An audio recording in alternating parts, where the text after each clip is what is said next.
Good morning students. जैसा कि पिछले वीडियो में अपन ने फोटोसिंथेसिस के इंट्रोडक्शन और हिस्ट्री के बारे में पढ़ा था कि फोटोसिंथेसिस क्या होता है, क्या इसकी प्रोसेस है, कौन कौन से साइंटिस्ट ने इनकी किन किन पदों की खोज की है, ये सब अपन ने पिछले वीडियो में पढ़ा। आज अपन फोटोसिंथेसिस के पिगमेंट सिस्टम और फोटोसिंथेटिक अपरेटस के बारे में पढ़ेंगे कि इसमें कौन कौन से पिगमेंट होते हैं जो फोटोसिंथेसिस में हेल्प करते हैं और इसकी लोकेशन क्या होती है प्लांट में जहाँ पे फोटोसिंथेसिस होता है। तो सबसे पहले अपन अगर पिगमेंट के बारे में देखें तो 3 तरह के पिगमेंट हैं या 3 वर्णक होते हैं, पर्णहरित, क्लोरोफिल, कैरोटिनॉइड और फाइकोविलेंस। इसमें जो क्लोरोफिल है वो मेन पिगमेंट माना जाता है। कैरोटिनॉइड और जो फाइकोविलेंस हैं उनको सहायक पिगमेंट के रूप में बोला जाता है कि ये दोनों सहायक पिगमेंट हैं, लेकिन जो मेन पिगमेंट है फोटोसिंथेसिस का वो क्लोरोफिल है। तो सबसे पहले अपन क्लोरोफिल, कौन कौन से पिगमेंट हैं क्लोरोफिल में, उनके बारे में देखेंगे। तो क्लोरोफिल के अंदर जैसे क्लोरोफिल ए है, बी है, सी, डी, बैक्टीरियो क्लोरोफिल है, बैक्टीरियो विरिडीन है। इनके अलग अलग रंग हैं और ये इनका वितरण भी अलग अलग, मतलब अलग अलग प्लांट्स में मिलते हैं ये। तो अगर अपन क्लोरोफिल के बारे में देखें तो आर्नोफ और एबेन ने 9 प्रकार के क्लोरोफिल पिगमेंट के बारे में बताया कि ये 9 तरह के होते हैं, जैसे chlorophyll a, chlorophyll b, chlorophyll c, chlorophyll d, e और बैक्टीरियो क्लोरोफिल और बैक्टीरियो विरिडीन। इसको बैक्टीरियो विरिडीन को अपन क्लोरीबियम क्लोरोफिल 650 और 666 भी कह सकते हैं। तो जो हायर प्लांट होते हैं उनके अंदर क्लोरोफिल ए और बी ही सबसे ज़्यादा मात्रा में मिलते हैं। क्लोरोफिल ए की अगर अपन बात करें तो क्लोरोफिल ए है, ये पीले हरे रंग का पिगमेंट है और इसका जो वितरण है वो सभी जो फोटोसिंथेटिक जीवाणुओं के अतिरिक्त सभी जो प्लांट्स हैं, यानी बैक्टीरिया को छोड़ दो, फोटोसिंथेटिक बैक्टीरिया, उसके अलावा सभी प्लांट्स के अंदर या सभी उच्च पादप हैं उनके अंदर ये पाया जाता है क्लोरोफिल ए। क्लोरोफिल जो बी है वो उस कलर है उसका नीला हरा, और ये सभी उच्च पादप जहाँ पे क्लोरोफिल ए पाया जाता है वहीं पे एवं हरे सवालों में यानी क्लोरोफाइसी में भी ये पाया जाता है। क्लोरोफिल जो सी है, साथ में इनके सूत्र भी दिए गए हैं, जैसे क्लोरोफिल ए का फॉर्मूला C55H72O5N4Mg और क्लोरोफिल बी में C55H70O6N4Mg। तो ये इनके साथ में फॉर्मूले भी दिए गए हैं। इसी तरह से क्लोरोफिल जो सी है वो हरे रंग का पिगमेंट है और ये डाइटम में पाया जाता है। क्लोरोफिल जो डी है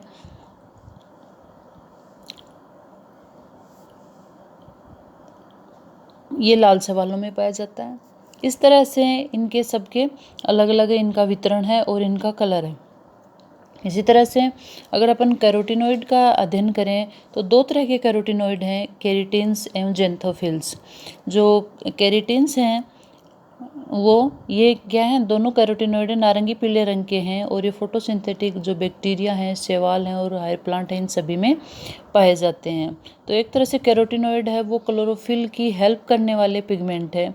इसी तरह से मतलब ये लाइट एनर्जी को ऑब्जॉर्ब करते हैं और इनके फिर जो लाइट एनर्जी आती है उसको ये ट्रांसफ़र करते हैं उनकी तरंगों को क्लोरोफिल ए को।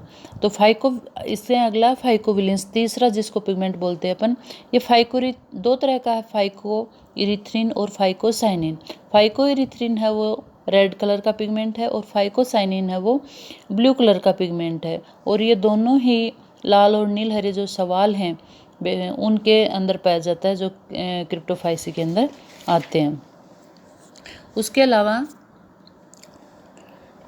अगर अपन स्ट्रक्चर देखें क्लोरोफिल की तो स्ट्रक्चर के अंदर क्या होगा कि जो क्लोरोफिल है वो सभी क्लोरोफिल की स्ट्रक्चर एक समान होती है और इसके 2 पार्ट होते हैं, एक तो होता है पोरफायरिन हेड और दूसरा होता है फाइटोल टेल। तो जो हेड होता है इनका वो टेट्रापाइरोल संरचना से, जिसे पोरफायरिन रिंग भी कहते हैं, उनके एक समचक्रीय वलय के द्वारा बनता है और इसके बीच में मैग्नीशियम का परमाणु पाया जाता है। ये जो पायरोल अणु में इनमें 4 कार्बन और 1 नाइट्रोजन होती है और ये एक चक्रीय संरचना बनाता है। और एक पायरोल चक्र में एक लंबी फाइटोल श्रृंखला आकर जुड़ जाती है जो इसकी टेल बनाती है। जो क्लोरोफिल सी होगा उसमें टेल एब्सेंट होगी।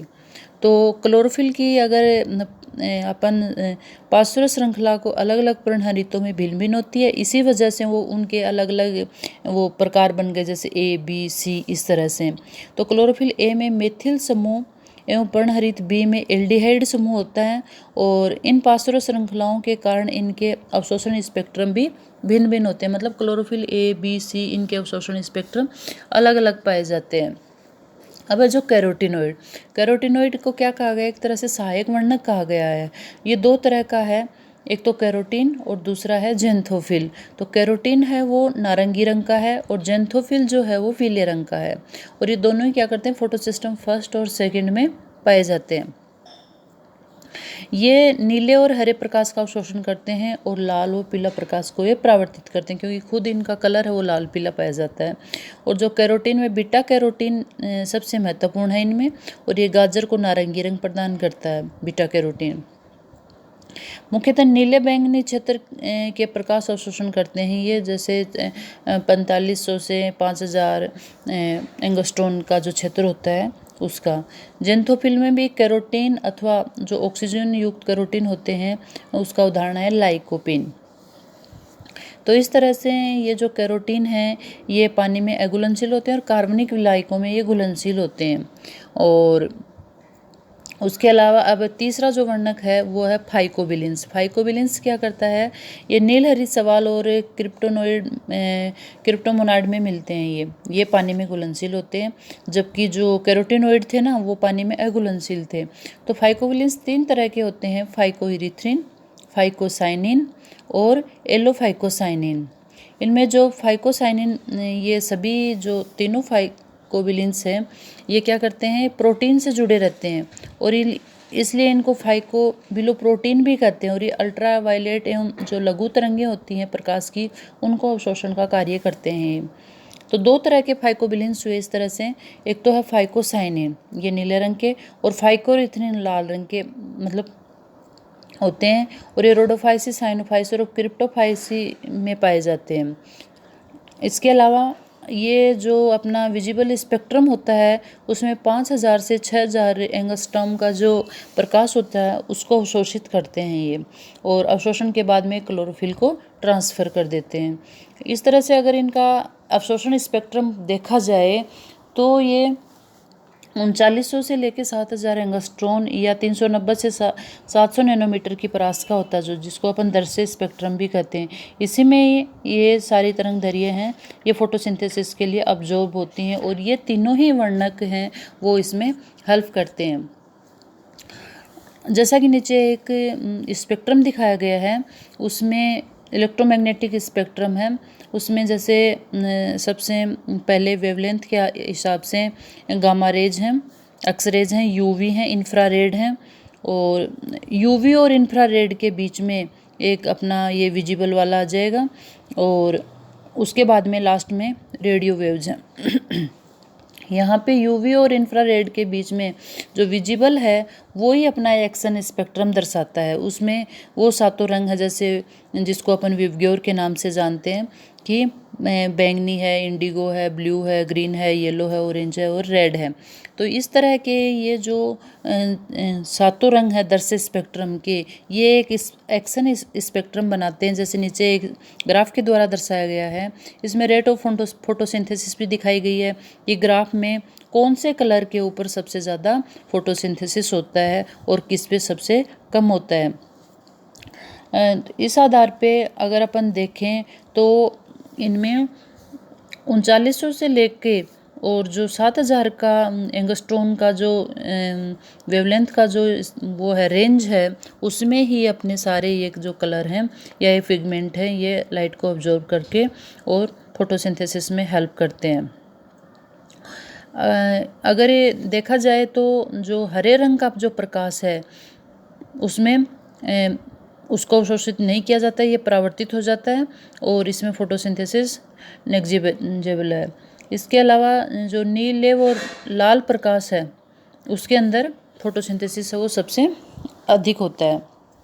इसमें नीचे एक क्लोरोफिल ए और बी का सक्रिय अवशोषण का जो स्पेक्ट्रम है वो भी दिखाया गया है ग्राफ के द्वारा, जिसमें अब्जॉर्प्शन स्पेक्ट्रम दिखाया गया है कि जैसे सबसे अधिक है वो नीला क्षेत्र और लास्ट में लाल क्षेत्र, मतलब ब्लू और जो रेड लाइट है उसके अंदर जो इस ग्राफ दिखाया गया वो सबसे ऊपर है, और जो ग्रीन वाला क्षेत्र है जिसमें कि फोटोसिंथेसिस ना के बराबर होता है वो सबसे नीचे वाले इसमें जो बेस लाइन है उसके पास दिखाया गया है। तो इस तरह से क्लोरोफिल ए और बी हैं वो दोनों पिगमेंट हैं वो फोटोसिंथेसिस में काम करते हैं। इसके लिए एक एक्शन स्पेक्ट्रम भी दिखाया गया है। नीचे एक्शन स्पेक्ट्रम क्या होता है कि किसी भी अभिक्रिया की सक्रियता में प्रकाश की जो विभिन्न वेवलेंथ के प्रभाव को सक्रिय वर्णक्रम कहते हैं, यानी एक्शन स्पेक्ट्रम कहते हैं। इसमें फोटोसिंथेसिस में CO2 स्थिरीकरण, ऑक्सीजन उत्पादन और NADPH का अपचयन इत्यादि में ये प्रयुक्त होता है और फोटोसिंथेसिस का सक्रिय वर्णक्रम कहलाता है। तो इस तरह से जो भी प्रकाश की वेवलेंथ है जो इन चीज़ों के निर्माण में, यानी NADPH2 का अपचयन है, ऑक्सीजन का उत्पादन है, CO2 का स्थिरीकरण होकर ग्लूकोज का निर्माण है, इनमें जो हेल्प करते हैं जो भी वेवलेंथ वही क्या कहलाती हैं, एक्शन स्पेक्ट्रम बनाती हैं। तो अगर देखा जाए दर्शक स्पेक्ट्रम में तो लाल और जो नीला क्षेत्र है प्रकाश का वो अधिकतम अवशोषण दर्शाता है, और हरा पीला नारंगी वाले जो क्षेत्र हैं वो बहुत कम है या कुछ के बराबरी अवशोषण दर्शाते हैं, जैसा कि एक साइड में एक ग्राफ के द्वारा आप लोगों को दिखाया गया है। उसके बाद में है फोटोसिंथेटिक ऑपरेट। ये पिगमेंट हुए कि 3 तरह के पिगमेंट हैं, उनका क्या रोल है, वो किस वेवलेंथ के ऊपर वो लाइट अब्जॉर्ब करके और फिर वो क्लोरोफिल को ट्रांसफ़र करते हैं और उससे फोटोसिंथेसिस प्रोसेस स्टार्ट होती है और ग्लूकोज का निर्माण होता है। तो ये फोटोसिंथेटिक जो अपरेटस है वो कैसे हेल्प करता है, क्या होता है फोटोसिंथेटिक अपरेटस? तो प्लांट्स के अंदर जो क्लोरोप्लास्ट है वो फोटोसिंथेटिक अपरेटस के रूप में काम में लिया जाता है। इसमें अगर अपन स्ट्रक्चर देखें क्लोरोप्लास्ट की तो क्लोरोप्लास्ट है वो डबल मेम्ब्रेन ऑर्गेनल है और उसके अंदर जो तरल पदार्थ या आधारी पदार्थ जो भरा रहता है उसके अंदर उसको स्ट्रोमा कहते हैं। स्ट्रोमा है, स्ट्रोमा के अंदर पतली पतली पट्टिकाएं या लेमिली पाई जाती हैं जिनको थाइलेकोइड्स कहा जाता है, और ये थाइलेकोइड हैं ये लिपिड और प्रोटीन की बनी होती हैं। ये जो थाइलाकोइड होती हैं वो एक के ऊपर एक चट्टे के रूप में, जैसे सिक्के के चट्टे के रूप में ये विन्यासित रहती हैं जिनको ग्रेना कहा जाता है, और इनका एक वचन है ग्रेनम। इस आधार पे विभिन्न प्रजातियों में इनकी जो ग्रेना में विभिन्नताएं पाई जाती हैं, और शैवालों में हरितलवकों में जो ग्रेना होती नहीं है वहाँ पे ये एक कलअणु के रूप में विन्यासित होती हैं, पर्णहरित जो ये है। तो 2 ग्रेना के मध्य भी एक पट्टिका पाई जाती है जो इन ग्रेना को आपस में जोड़ती है, इसको इंटरग्रेनम पट्टिका कहा जाता है। इसके अलावा इसी में फोटोसिस्टम फर्स्ट और सेकंड की क्रियाएं संपन्न होती हैं।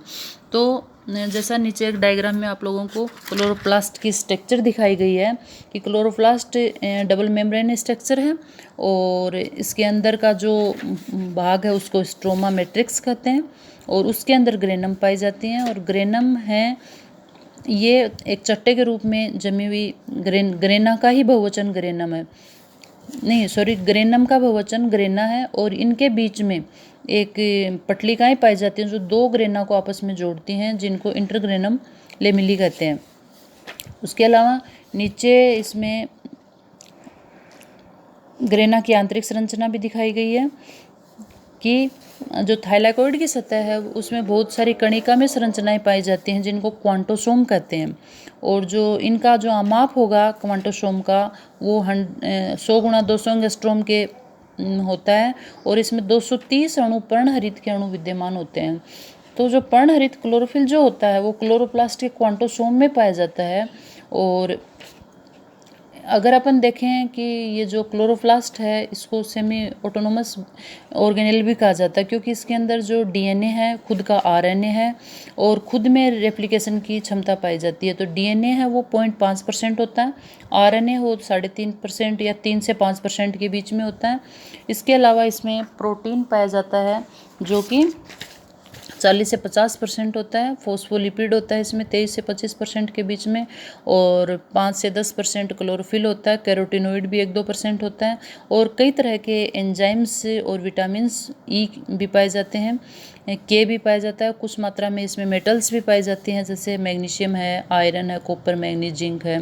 इस तरह से अगर देखा जाए तो ये इसका संगठन हुआ कि क्लोरोप्लास्ट में कौन इसको सेमी ऑटोनोमस ऑर्गेनेल क्यों कहा जाता है, इसके अंदर क्या किस किस से इसका संगठन मिलकर ये बनता है, और इसमें कौन सी वो नीचे इसकी स्ट्रक्चर भी दिखाई गई है कि जैसे ये दोहरी झिल्ली से गिरा हुआ कोशिकांग तो प्रोटीन और लिपिड का बना होगा, लेकिन इसके बीच में जैसा नीचे डायग्राम में दिखाया गया है कि क्लोरोफिल, कैरोटिनोइड के अणु भी पाए जाते हैं।